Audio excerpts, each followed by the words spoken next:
Jallikattu song ஒன்று பண்ணோம். அதுக்காக நான் பர்டிகுலர்லி வேல்முருகன் சார் வாய்ஸ் தான் வேணும்னு சொல்லிட்டு ஓகே. அவரை நான் பிக் பண்ணி எடுத்துட்டு வந்து கொடுத்தேன். அவர் நான் எதிர்பார்த்ததை விட ரொம்ப அழகாக பாடி கொடுத்துட்டாரு. ம். அவர் வாய்ஸில் கேட்டதுக்கு அப்புறம் தான் அந்த மண்ணோட அந்த ஒரு பிடிப்பே எனக்கு வந்தது அந்த ஜல்லிக்கட்டு சாங்கில். So okay.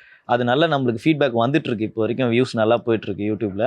ஸோ அதை தான் நிறைய பேர் அப்ரிஷியேட் பண்ணுறாங்க. ஏன்னா அதில் வந்து பறை இசையும் நம்மளுடைய அந்த மதுரை அந்த பக்கம் சவுத் தமிழ்நாடு தென் தமிழ்நாடோட அந்த மண் வாசனை வந்து அந்த பாட்டில் நல்லா கலந்துருக்கணும். ஸோ கேட்கும் போது அவனுக்கு ஒரு எனர்ஜி இருக்கும். ஒரு மாடுபிடி வீரனா அவன் இறங்கும் போது ஸோ அவனுக்கு உள்ளார அவனுக்கே தெரியாமல் ஒரு எனர்ஜி கிடைக்கும் போது ஸோ அது ரொம்ப நல்லா இருக்கணும்.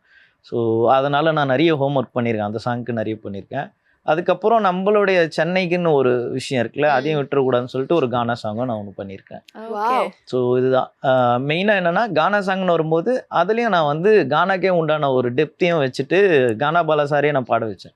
ஸோ அந்தந்த இசைக்குன்னு ஒரு தனித்துவம் இருக்குல்ல, அதை நம்ம விட்டுறக்கூடாது. என்றைக்கு நம்ம வெஸ்டர்ன் இன்ஃப்ளூயன்ஸ் பண்ணாலுமே எவ்வளோ ஜென்ரேஷன் யங்ஸ்டர் வந்து அதில் அட்ராக்ட் ஆனாலுமே அதில் ஒரு சின்னதான ஒரு விஷயம் நம்மளோட ஊரோட அந்த விஷயத்தை நம்ம என்றைக்குமே விட்டு கொடுக்கக்கூடாது. ஸோ அதை நான் அடுத்தடுத்த ப்ராஜெக்ட்லேயும் நான் வந்து கண்டினியூ பண்ணணும்னு நினைக்கிறேன். என்றைக்குமே நம்ம இந்தியன் மியூசிக்ன்ற ஒரு விஷயமும் இந்தியன் மியூசிக்லேயே நம்ம தமிழ் மியூசிக் வந்து ஸ்பெஷல். ஏன்னா தமிழ் மியூசிக்லேருந்து தான் இந்தியன் மியூசிக்கோட எல்லா பிரிவுகளும் போச்சு. பன்னிசைன்னு சொல்லுவாங்க. பன்னிசையிலேருந்து தான் கர்நாடிக் மியூசிக் போச்சு, அதுக்கப்புறம் இந்துஸ்தானி போச்சு. எல்லாமே எல்லாத்துக்கும் ஆரிஜின் வந்து நம்மளோட தமிழ் இசை தான் என்றைக்குமே.